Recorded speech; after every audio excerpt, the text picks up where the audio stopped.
चतुःपञ्चाशदोऽध्याय बिल्वमङ्गलसंवाद चैतन्य उवाच कह चैतन बाणी ଶୁଣସୁ ମନଦଣ୍ଡ ପାଣି ହରିର ଅନୁଗ୍ରହ ହେଲେ ନିସ୍ତରେ ମହାପାପୀ ବୋଲେ ଯେ ଯେତେ ପାପୀ ଥାଏ ଜାଣ ସେ ହୁଏ ତେଡ଼େ ପୁଣ୍ୟବାନ ରୋଗୀର ବ୍ୟାଧି ହେଲେ ହତ ଯେମନ୍ତ ହୁଏ ବଳବନ୍ତ ଅପଥ ପାଶକୁ ନ ଯାଏ ଚିରଜୀବନ ସୁଖେ ରହେ କହିବା ଏକ ସାଧୁ କଥା ଅତି ପବିତ୍ର ଗୁଣ ଗାଥା ଦକ୍ଷିଣେ ଏକ ବିପ୍ର ରହେ ବିଲ୍ୱମଙ୍ଗଳ ନାମ ବହେ ଅଟଇ ଧର୍ମ ବିବର୍ଜିତ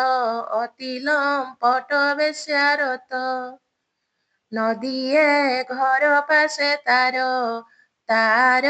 ପାରେ ବେଶ୍ୟା ଘର ନାମ ତାହାର ଚିନ୍ତାମଣି ସୁନ୍ଦରୀ ସୃଷ୍ଟି ମଥାମଣି ଲମ୍ପଟ ମନ ବନ୍ଦିବାସ 16 କି 17 ବୟସ ସେହିଟି ବିଲ୍ୱମଙ୍ଗଳର ଅମୂଲ୍ୟ କଣ୍ଠ ସୁନାହାର ତା ଘରେ ରଜନୀ ଦିବସ ପଡ଼ିବୁ ଗଇରତି ରସ ଦିନେ ତା ପିତୃଶ୍ରାଦ୍ଧ ଦିନ ପଡ଼ିଲା ସକାଳୁ ବହନ ବେଶ୍ୟା ବଇଲା ଯାଅ ଘର ପିତାଙ୍କ ଶ୍ରାଦ୍ଧ କାର୍ଯ୍ୟ କର ବଢ଼ି ଯେ ବରଷା ପବନ ଘରେ ରହିବ ଆଜ ଦିନ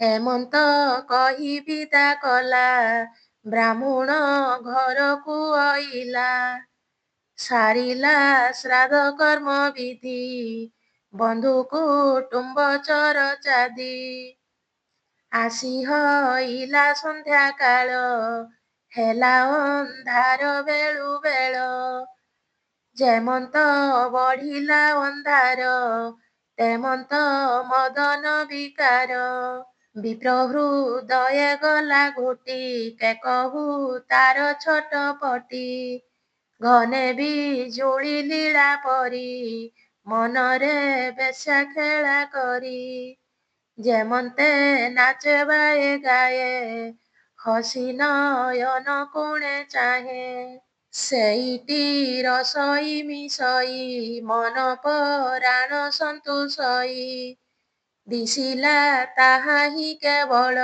ତନ୍ମୟ ଭାବେ ବିପ୍ରବଳ ରଜନୀ ଅର୍ଦ୍ଧ ଅଛି ହୋଇ ଅନ୍ଧାରେ ପଥ ନ ଦିଶଇ ଝଞ୍ଜା ପବନ ପରବଳ ଝମକି ବରଷାର ଜଳ ବାଳୁତ ପ୍ରାୟେ ବିପ୍ର ହୋଇ ବାହାର ହେଲା ବେଶ୍ୟା ତହିଁ ନଦୀର ସ୍ରୋତ ପରଖର ହୋଇଛି ବଢ଼ି ଭୟଙ୍କର ବିପ୍ରର ବାହ୍ୟ ଜ୍ଞାନ ନାହିଁ ନଈକି ପଡ଼ିଲା ସେ ଡେଇଁ ବୁଡ଼ିଣ ଭାସିବା ବେଳର ହାତେ ବାଜିଲା ମୁରୁଦାର ସେ ସଢ଼ି ଫୁଲି ସୁଲ ପରି ଭାସି ଯାଉଛି ଗନ୍ଧ ଭାରି ଧଇଲା ତାହାକୁ କୁଣ୍ଢାଇ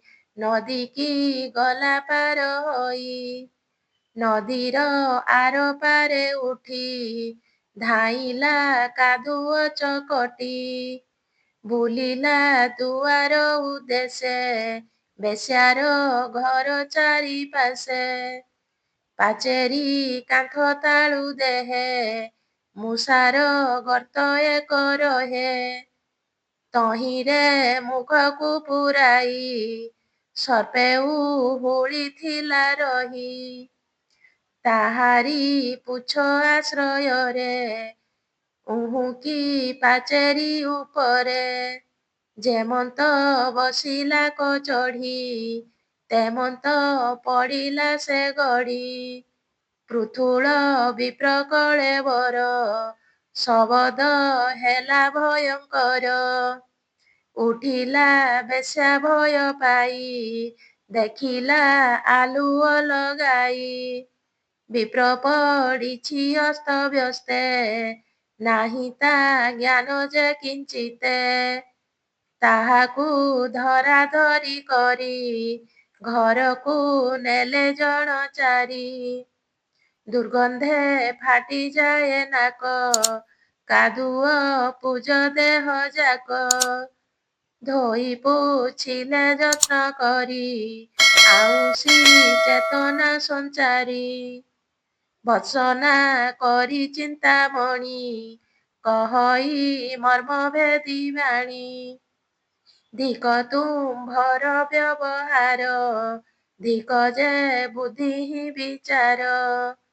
ଯାହାର କରମ ଯେମନ୍ତ ସେ ଫଳ ଲଭଇ ତେମନ୍ତ। ଏଡ଼ିକି ମଦନ ବିକାର ଦୁର୍ଗମେ ନଦୀ ହେଲ ପାର। ମଳ କି ମୂତ୍ର ସଙ୍ଗେ ଜଡ଼ି ଧାଇଁ ଆସିଲ ଉଠି ପଡ଼ି। ଦୁର୍ଗନ୍ଧେ ଭୂତ ହେବ ବଣା ତୁମ୍ଭକୁ ନଗଲା ତା ଜଣା। ନହେଜି କାଳ ସର୍ପ ଧରି ଡେଇଁଲ ଅଲଙ୍ଘ୍ୟ ପାଚେରୀ। ଚାଳୁ ପଡ଼ିଲ ତଳେ ଗଡ଼ି ଜୀବନ ଯାଇଥାନ୍ତା ଛାଡ଼ି। ମୁଁ ବେଶ୍ୟା ହୀନ ପାପ କୀଟ ମହତ୍ତ୍ୱ ବିକିବୁ ସେ ପେଟ। ମତେ ଛୁଇଁଲେ ପାପ ହୁଏ ଛାଇ ନ ମାଡ଼ନ୍ତି ସାଧୁଏ। ମଠାରେ ଏଡ଼େ ଅନୁରାଗୀ ହଇ ହେଉଛ ପାପେ ଭାଗୀ। ଏ ସେହି ଶତ ଅଂଶୁ ଅଂଶେ ଯେବେ କରନ୍ତ ପିତ ବାସେ। ଚତୁର୍ବର୍ଗ ଯା ଚରଣରେ ଲୁଟଇ ଧୂଳି ପରକାରେ। ପବିତ୍ର ହୁଅନ୍ତା ଜୀବନ ଛେଦିଣ ସଂସାର ବନ୍ଧନ। ଲଭନ୍ତ ଇହ ପରକାଳେ ପରମ ଗତିକି ନିଶ୍ଚଳେ। ଚିନ୍ତାମଣିର ଚିନ୍ତାମଣି ବାକ୍ୟକୁ ବିପ୍ର ଗୁଣ ଗୁଣି। ନିଜକୁ କର୍ମ ଅତିଶୟ ଘୃଣାର ହଇଲା ଉଦୟ। ଦଗଧ ହେଲା ଅନୁତାପେ ମନେ ପକାଇ କୃତ ପାପେ। ନରକ ଭୋଗୁ ଯେ ଯନ୍ତ୍ରଣା ବଳଇ ନାହିଁ ଯେ ତୁଳନା। ଯେମନ୍ତେ ଘୋର ଦାବାନଳେ କିଏ ବା ମହାସିନ୍ଧୁ ଜଳେ। ପୁଡ଼ିକି ବୁଡ଼ି ମଲା ବେଳେ ଆଶ୍ରୟ ଲୋଡ଼ନ୍ତି ବିକଳେ। ତେମନ୍ତ ହୋଇ ଛଟପଟ ବୋଇଲା ରଖ ବୈକୁଣ୍ଠ। ପତିତ ପାବନ ଶ୍ରୀହରି ପତିତେ ରଖ ଦୟା କରି। ତାରିଛ ଯେବେ ପାପୀ ଜନେ ସବୁହୁଁ ବଳି ମୁହିଁ ଜଣେ। ହେମନ୍ତ ଶ୍ରୀହରି ଚିନ୍ତନେ ବୈରାଗ୍ୟ ଉପୁଜିଲା ମନେ।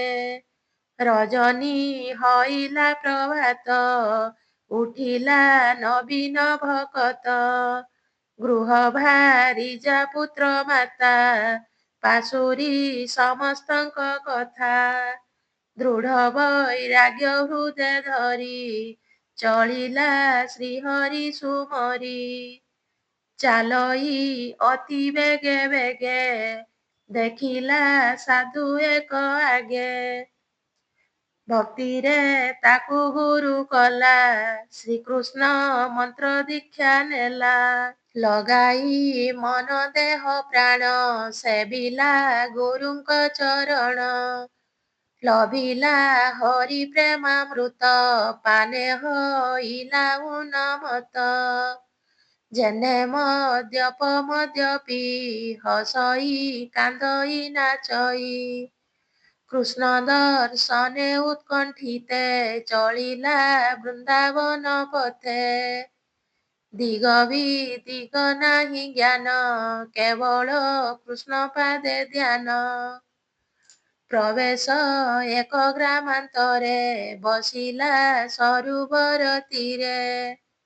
ହେମନ୍ତ ପ୍ରେମେ ମତ ହୋଇ ରହିଲା ଦିନ ଚାରି ତହିଁ।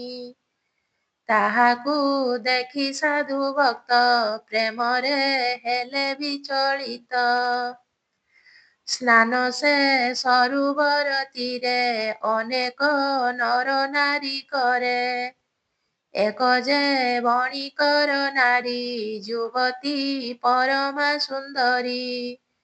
ସ୍ନାନ ସେ ସାରି ଯାଏ ଘରେ ଦୃଷ୍ଟି ପଡ଼ିଲା ତା ଉପରେ। ଏକେ ତ ସୁନ୍ଦରୀ ବିଶେଷ ଦୁଜେ ପିନ୍ଧିଛି ଉଦାବାସ।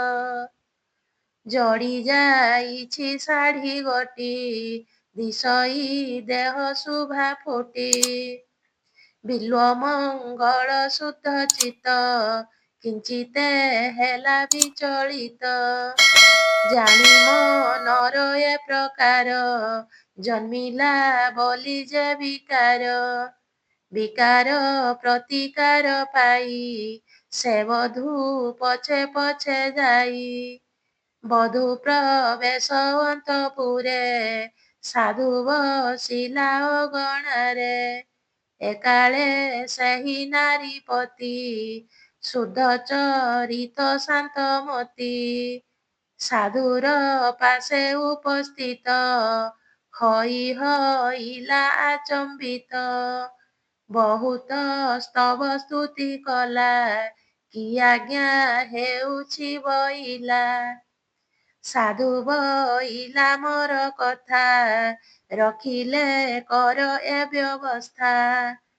ତୋର ସୁନ୍ଦରୀ ଯୁବତୀକି ଝଟତି ଆଣ ମୋ କତିକି। ବଣିକ ଚରିତ୍ର ବିଚିତ୍ର ଅତ୍ୟନ୍ତ ବୈଷ୍ଣବ ଭକ୍ତ। ବୈଷ୍ଣବର ପ୍ରୀତି ପାଇଁ ସକଳ କରି ସେ ପାରଇ। ଅନ୍ତପୁରକୁ ଚଳିଗଲା ସ୍ତ୍ରୀକି ବିଭୂଷଣ କଲା। ନିଜ ନାରୀକି ଆଣି ତ ସେ ସମର୍ପି ଦେଲା ସାଧୁ ପାଶେ। ପାଦରୁ ଶିର ଯାଏ ତାର ଦେଖିଲେ ସାଧୁ ବାର ବାର। ଚକ୍ଷୁକୁ ସମ୍ବୁଧିଣ କହି ଆପଣା ମନକୁ ବୁଝାଇ। ରେ ମୂଢ଼ ଚକ୍ଷୁ କିସ ଚାହିଁ ତୁ ପୁଣି ହେଲୁ କାମେ ମୋହି। ରକତ ମାଂସ କ୍ଳେଦ ମଳ ମୂତ୍ର ଦୁର୍ଗନ୍ଧମୟ ସ୍ଥଳ। ଅଟଇ ସିନା ଦେହ ଗଟି ଢାଙ୍କି ରହିଛି ଚର୍ମ ପଟି। ଯେମନ୍ତ ଫଳ ମହାକାଳ ଉପର କେବଳ ସୁଢଳ। ଆରେ ନିର୍ଲଜ ତୋର ଏଡ଼େ ଏଥିପାଇଁ କି ଲୁଭ ବଢ଼େ। କରଣେ ଅସ୍ପୃଶ୍ୟ ସ୍ପରଶ କୁତ୍ସିତ ଅଭକ୍ଷ୍ୟ ଗରାସ। ଧିକ ଧିକରେ ତୋତେ ଦୁଷ୍ଟ ଅସତ୍ୟ ଇନ୍ଦ୍ରିୟ ପାପିଷ୍ଠ। ଯାଫଳ ଦୁଃଖ ପରିମାଣେ ପକାଇଛ ସେହି କାମେ। ଏତେ ଝିଙ୍କାସି ଅନ୍ତେ ପୁଣି ବଇଲା ଶୁଣରେ ରମଣୀ। ଦିଓଟି ଅତି ତୀକ୍ଷ୍ଣ ମୁନ ଛୁଞ୍ଚି ମୋ ନିକଟକୁ ଆଣ। ଆଣିଲେ ବେଗେ ନାରୀ ଈଶ ଦେଖିଣ ସାଧୁ ହେଲା ତୋଷ। ବଇଲା ଏ ପାପ ନୟନେ ଫୁଡ଼ି ଦିଅ ସେ ଛୁଞ୍ଚି ମୁନେ। ଶୁଣି ସୁନ୍ଦରୀ ସ୍ତମ୍ଭୀଭୂତ କଟାଳି ବଇଲା ସାଧୁତ। ଆଜ୍ଞା ଲଙ୍ଘନେ ଭୟ କରି ନୟନେ ଦେଲା ଛୁଞ୍ଚି ମାରି। ରକତ ଝର ଝର ବହେ ଆନନ୍ଦେ ସାଧୁ ନାଚି କହେ। ବିଧି ବିଧାନେ ଏହି ମୂଳ, ମିଳେ କରମ ମତେ ଫଳ। ବଣିକ ଆସି ଏହା ଦେଖି, ହଇଲା ଅତିଶୟ ଦୁଃଖୀ। ସାଧୁର ଆଜ୍ଞା ଅନୁସାରେ, ନେଲା ସେ ସରୋବର ତୀରେ। ଧୀରେ ଧୀରେ ସେ ହସ୍ତ ଧରି, ଦେଖିନ ଜନେ ଖେଦ କରି। କୃଷ୍ଣ ଦର୍ଶନ ବାଧା ଏଡ଼ି, ଯେ ଦୃଢ଼ ବ୍ରତ ଚକ୍ଷୁ ଫୋଡ଼ି। ସେ ଅନ୍ଧ ସାଧୁ ବୃନ୍ଦାବନେ, ଗମିଲା କୃଷ୍ଣ ଦର୍ଶନେ। ଯାର ପ୍ରବଳ ପ୍ରେମ ଦୃଷ୍ଟି, ତାର କି ଚର୍ମ ଚକ୍ଷୁ ଫୁଟି। ଶ୍ରୀରାଧା କୃଷ୍ଣ ଲୀଳା ରୂପ, ଚିତ୍ତେ ଚିନ୍ତିନ ସାଧୁ ଭୂପ।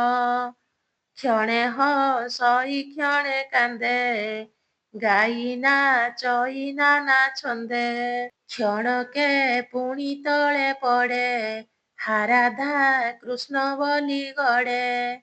ମାଦକୀ ପ୍ରାୟେ ପଥେ ଚଳେ, ମଧୁରେ ପ୍ରାୟେ ଅଶ୍ରୁ ଗଳେ। ଶୁଣି ସେ ନାନାମୃତ ଗାନ, ଉଲ୍ଲସି ଉଠଇ ଭୁବନ। ଏମନ୍ତ ଯାଇ ବୃନ୍ଦାବନେ, ବ୍ରହ୍ମକୁଣ୍ଡର ସନ୍ନିଧାନେ। ବସି ଶ୍ରୀକୃଷ୍ଣ ପ୍ରାପ୍ତି ଆସେ, ଅଟଳ ଭକତି ବିଶ୍ୱାସେ। କରଇ ଧ୍ୟାନ ସଂକୀର୍ତ୍ତନ, ଆବର ବିରହେ ରୁଦନ। ଭକ୍ତବତ୍ସଳ ଭାବଗ୍ରାହୀ, ଭକତ ଆକୁଳ ନ ସହି। ସମ୍ମୁଖେ ହଇ ଉପସ୍ଥିତ, ବହିଲେ ମଧୁରେ ହେମନ୍ତ। ଖରାରେ ବସି କାହିଁ ପାଇଁ, କ୍ଷୁଧାରେ ବିପ୍ର ହୁଅ ଦହି। ଆସ ଏ ଛାଇ ତଳେ ବସ, ଅନ୍ନ ବ୍ୟଞ୍ଜନ କର ଗ୍ରାସ। ବିଲ୍ୱ ମଙ୍ଗଳ କହେ ମୁହିଁ, ଅନ୍ଧ କିଛିହିଁ ନ ଦେଖଇ। କେ ତୁମ୍ଭେ ସତ କରି ଭାସ, ତେବେ ମୁଁ ଯିବି ତୁମ ପାଶ। ଗୋପ ଶିଶୁ ମୁଁ କୃଷ୍ଣ କହେ, ସେ ବୋଲେ ଅନ୍ନ ଦେଲା କିଏ। ପ୍ରତି ଉତ୍ତରେ ଗୋପୀନାଥ, ଦେଇଛି ଅନ୍ନ ବ୍ୟଞ୍ଜନ ତ। ଅଙ୍ଗ ସୁବାସ ମନୋହର, ବଚନ କୋମଳ ମଧୁର।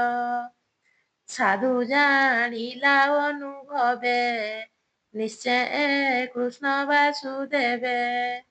ଆନନ୍ଦେ ଉତ୍କଣ୍ଠିତ ହୋଇ, ଭାଳଇ ଧରିବି କୁଣ୍ଢାଇ। ବୋଲେ ଖାଇବି ଅନ୍ନ ଦିଅ, ଛାଇକି ହାତ ଧରି ନିଅ। ଧର ବଲିନ ବାମ ହସ୍ତ, ତର୍ଜନୀ ବଢ଼ାଇ ଅଚ୍ୟୁତ। ହସିବା ଆହା କି ସୁନ୍ଦର, ତୁଳାକୁ ତୁଚ୍ଛ ସୁଧାକର। ପୁଣି ବଢ଼ାଇ କୃଷ୍ଣ ହସ୍ତ, ଜାପଟି ଧଇଲା ସାଧୁତ। ଯେମନ୍ତେ ବୁଡ଼ିଗଲା ଲୋକ, କୁଣ୍ଢାଇ ଧରନ୍ତି ଆରେକ। ମହାକ୍ଷୁଧାର୍ଥୀ ସୁଧା ପତ୍ରେ, ଲୋଭିକି ଛାଡ଼େ କଦାଚିତେ। କୃଷ୍ଣ ବୋଇଲେ ଏକ ଭାଇ, ଛାଡ଼ ଘରକୁ ଯିବି ମୁହିଁ। ସେ ବୋଲେ କେଭେ ନ ଛାଡ଼ିବି, ହୃଦୟ ମଧ୍ୟରେ ରଖିବି। ବହୁ କଷ୍ଟରେ ଲୋଭି ଧନ, ଛାଡ଼େ କେ ଦରିଦ୍ର ପ୍ରଧାନ। ପର କି ଦୁଃଖର ଯାତନା, ବୁଝେ ତେମନ୍ତ ତୁମ୍ଭେ ସିନା। ଯହିଁରେ ପର ଦୁଃଖ ଯିବ, ନିଜର ହାନି ତ ନଇବ। ଏମନ୍ତ ଦର୍ଶନ ମାତର, ଦେବାକୁ ଏତେ ଛନ୍ଦ ଧର। ନ ଶୁଣ ସାଧୁ ନୀତି ବାଣୀ, କୃଷ୍ଣ କରନ୍ତି ଟଣାଟଣି।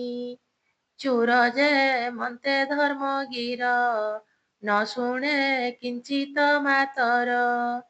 ସାଧୁ ଭକତି କୂପେ ଥରି ଆଣ୍ଟରେ ଧଇଲା ଆହୁରି।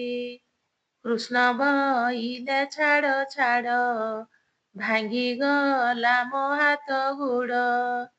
ଶୁଣିନ ସାଧୁ ଚମକିଲା ମୁଠାକୁ ଗୁଳା କରିଦେଲା। ହାତରୁ ଉଛୁଡ଼ି ପକାଇ ହସିଲେ କପଟି କହ୍ନାଇ। ଭକୁଆ ହୋଇ ସାଧୁ ଭାସି ହସ୍ତରୁ ସିନା ଗଲ ଖସି। ସେ ପୁଣି ବଳେ ନୁହେଁ ଛଳେ ପୌରୁଷ ନାହିଁ ଏତେ ତିଳେ। ଦେଖିବା ଦେଖି ହୃଦୁ ମୋର ପଳାଅ ଭଲା ମାୟା ଦର। ଯାଠାରେ ଯେତେ କରେ ଦୟା ତାଠାରେ ସେତେ କୃଷ୍ଣ ମାୟା। ଯେ ଯେତେ ଧରିବାକୁ ଯାଏ ସେ ସେତେ ଦୂରକୁ ପଳାଏ। ଚାଲି ନ ଜାଣିଲା ପିଲାକୁ ମାତା ଦେଖାଇ ଅଙ୍ଗୁଳିକୁ। ଘୁଞ୍ଚିବ ଲଇ ଧର ଧର ଚାଲେ ବାଳକ ଥର ଥର। ତହିଁରେ ବଢ଼େ ତା ଶକତି ଏ ମାୟା ଜାଣ ସେହି ମତି। କୃଷ୍ଣ ହଇଣ ସ୍ନେହ ବଶ ବହିଲେ ସଙ୍ଗେ ସଙ୍ଗେ ଆସ। ଚାଲନ୍ତି କୃଷ୍ଣ ଦୂରେ ଦୂରେ ଅନ୍ଧଧାମଇ ଧରିବାରେ। ଚୁମ୍ବକ ଆକର୍ଷଣ ବଳେ ଯେମନ୍ତ ଲୌହ ଖଣ୍ଡ ଚଳେ। କରାଇ ତରୁ ତଳେ ସ୍ଥିତ ଦେଲେ ବ୍ୟଞ୍ଜନ ଦୁଧ ଭାତ। କୃଷ୍ଣ ବଇଲେ ଗୋପ ସୁତେ ଦେଖି ନାହଁ କି କେବେ ନେତ୍ରେ। ଦେଖି ହଇବ କି ବା ଫଳ କରୁଛ କାହିଁକି କଟାଳ। ଅନ୍ଧ ବୋଲନ୍ତି ଗୁରୁତର ସମ୍ବନ୍ଧ ତାଙ୍କ ନାହିଁ ମୋର। ହସି ନିକଟେ ଯାଉ ଧାଇ ପଛକୁ କୃଷ୍ଣ ଘୁଞ୍ଚି ଯାଇ।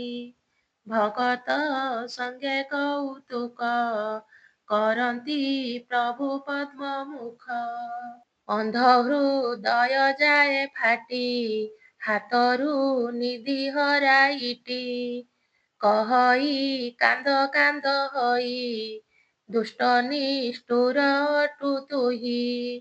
ଦର୍ଶନ ଦେଲେ କି ବା ସରି ଜୀବଟି କ୍ଷିତିକିତ ହରି। କାହିଁକି ମୋତେ ଏତେ କଷ୍ଟ ଦେଇ କରୁଛ ଛଟପଟ। ଭୋ ମହାବାହୁ କୃଷ୍ଣ ହରି ତୋ ପାଦ ପଦ୍ମ ଆଶ୍ରା କରି। ପାଇଲି ଅଶେଷ କଷଣ ଦୟା ନ କଲୁ ଭଗବାନ। ପତିତ ପାବନ ତୋ ନାମ ପତିତ ତାରଣ ତୋ ନାମ। ଗଜ ଡାକିଲା ଅତି ଦୂରେ ତାକୁ ତାରିଲୁ ଧାତିକାରେ। ପାଶରେ ଥାଇ ଏତେ ସରି ହେଉଛି ନ ଶୁଣ ଗୁହାରି। ବ୍ୟାଧ ଜାଲରେ ଗର୍ଭାୟଣୀ ଡାକିଲା ତାରିଲୁ ସେ କ୍ଷଣି। ମୁଁ ମାୟା ମୋହ ଜାଲେ ପଡ଼ି ନ ଶୁଣ ଡାକି ମଲେ ଗଡ଼ି। ଦେଉଛ ଅନ୍ଧକୁ ନୟନ ମୁଁ ଅନ୍ଧ ହେଲିହିନି ମାନ। ପୁତ୍ରକୁ ନାରାୟଣ ଡାକୁ ତାରିଲୁ ଅଜାମିଳଟାକୁ। ମୁଁ ମନ ଚଇତନ ଦେଇ ଡାକି ମୋରେ ନ ଶୁଣୁ ତୁହି। ପ୍ରହ୍ଲାଦ ଧ୍ରୁବ ଆଦି କରି ତାରିଲେ ତୋର ନାମ ଧରି। କି ଘେନି କହ ମୋହ ପ୍ରତି ଏଡ଼େ ତ ପକ୍ଷପାତ ରୀତି। ନ ସହିବି ଏ ଅପମାନ ମରିବି କରି ଅନଶନ। ହେଲେ ଏ ପାପ ଦେହ ନାଶ ଘୋଷିତ ତୋର ଅପଯଶ।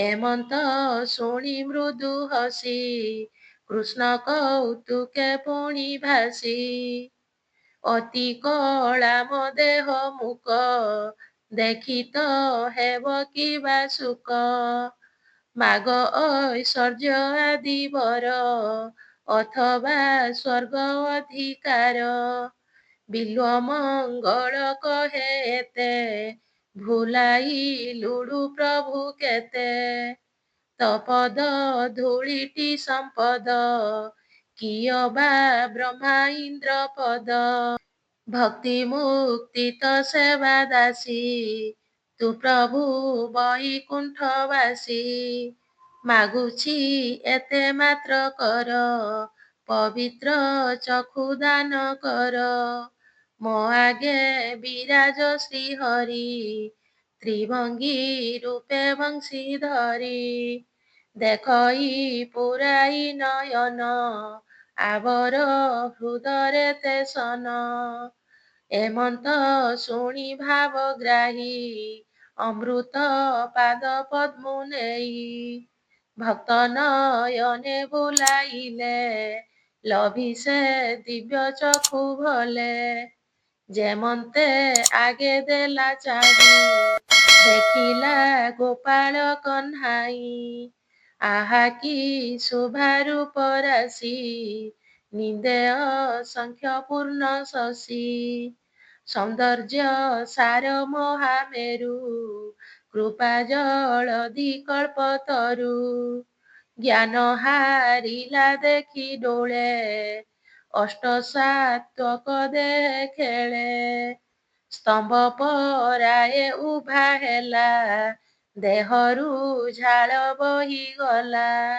ରୋମାଞ୍ଚ ହେଲା ପରିପୂର୍ଣ୍ଣ ସର୍ବାଙ୍ଗ ଦିଶିଲା ବିବର୍ଣ୍ଣ କମ୍ପିଲା ହୋଇ ଥର ଥର ନେତୃ ଗଳିଲା ଅଶ୍ରୁଧାର ସ୍ତୁତି ଆରମ୍ଭି ରୁଦ୍ଧ ଗଳେ ମୂର୍ଚ୍ଛିତେ ପଡ଼ିଗଲା ତଳେ ଦେଖିଏ ଦଶା ଭକତର ସାଉଁଟି ଧଇଲେ ଶ୍ରୀଧର ପ୍ରଭୁଙ୍କ ଅଙ୍ଗ ସଙ୍ଗ ପାଇ ଚେତନା ଲଭି ଦେଲା ଚାହିଁ କୁଣ୍ଢାଇ ଧରି ଭକ୍ତି ଭରେ ରୁଦନ କଲା ଉଚ୍ଚ ସ୍ୱରେ ସାନ୍ତ୍ୱନା କରି ଶ୍ରୀକାନ୍ତ ଭୁଞ୍ଜାଇ ଦେଲେ ଦୁଧ ଭାତ ଭକ୍ତିରେ ବାନ୍ଧିନ ଗୋବିନ୍ଦେ ଦିନ ବଞ୍ଚିଲା ମହାନନ୍ଦେ ଲଭି ଶ୍ରୀ ହରି କୃପା ପୁଣି ଏକାଳେ ବେଶ୍ୟା ଚିନ୍ତାମଣି ପରମ ବୈରାଗ୍ୟ ଉଦୟେ ତେଜିଲା ସକଳ ବିଷୟେ ସେଠାରେ ହେଲା ଉପସ୍ଥିତ ବିଲ୍ୱ ମଙ୍ଗଳ ଆଚମ୍ବିତ ପଥଦରସି ଗୁରୁମଣି ପ୍ରଣାମ କଲା ଯୋଡ଼ି ପାଣି ଶ୍ରୀହରି ଦତ୍ତ ଅନ୍ନଦାତା ମିଷ୍ଟାନ୍ନ ପକ୍ୱାନ୍ନ ଯେ ନାନା ବଢ଼ାଇ ଦେଲା ଖାଇବାକୁ ଚିନ୍ତାମଣି ଯେ କହେ ତାକୁ ଭୋଜନ ଅର୍ଥେ ଆସି ନାହିଁ କିୟ ବା ଅଛି ଧନ ପାଇଁ ଲଭିନ କୃପା ଶ୍ରୀହରିର ଭବସାଗରୁ ହେବି ପାର ଶରଣ ଏଥିକି ତୁମ୍ଭରି ଲଭିଲି ଦେଖାଅ ଶ୍ରୀହରି ଏତିକି ପ୍ରେମ ବସେ ଭଣି ଢଳି ପଡ଼ିଲା ଚିନ୍ତାମଣି ବିଲ୍ୱ ମଙ୍ଗଳ ପ୍ରେମ ତାର ଦେଖିଣ ଆନନ୍ଦ ଅପାର ଆଶ୍ୱାସୀ ତାକୁ କହେ ବାଣୀ ଦୟା କରିବେ ଚକ୍ରପାଣି ଅବଶ୍ୟ ଦେବେ ଦରଶନ ଚଞ୍ଚଳ ନ କର ତୁ ମନ ଏତେକ କହି ହରି ପାଶେ ତୁରିତେ ଗଲା ପ୍ରେମ ବସେ ଧରିନ ଶ୍ରୀହରି ଚରଣ କଟାଳି କଲା ନିବେଦନ ହସିନ ପୁରୁଷ ଉତ୍ତମ ପୂର୍ଣ୍ଣ କଲେ ତା ମନସ୍କାମ।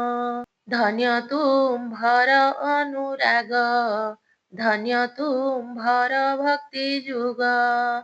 ଧନ୍ୟ ଜଗତେ ଦୁଇ ପ୍ରାଣୀ, ବିଲ୍ୱ ମଙ୍ଗଳ ଚିନ୍ତାମଣି। ଦୁହେଁ ତ ମହାପାପୀ ଥିଲେ, ଦୁହେଁ ହିଁ ମହାସାଧୁ ହେଲେ। ତରି ତରାଇ ପରସ୍ପରେ, ଯଶ ରଖିଲେ ମହୀପରେ। ଯୁଗଳ ପାଦେ ନମସ୍କାର, ରାମଦାସକୁ କୃପା କର। ଭୋ ପ୍ରଭୁ ତୁଜାକୁ ସଦୟ, ଜ୍ଞାନ ତା ହୃଦରୁ ଉଦୟ। ଛିଣ୍ଡାଇ ମହମାୟା ଫାଶ, କର ଶ୍ରୀପଦେ ସେବା ଦାସ। ଇତି ଶ୍ରୀ ଦାଢ଼୍ୟତା ଭକ୍ତି ରସାମୃତେ ମନ ଚୈତନ୍ୟ ସମ୍ବାଦେ ବିଲ୍ୱ ମଙ୍ଗଳ ଚିନ୍ତାମଣି ଦାଢ଼୍ୟ ଭାବ ବର୍ଣ୍ଣନେ ନାମ ଚତୁଃପଞ୍ଚାଶତ ଅଧ୍ୟାୟ।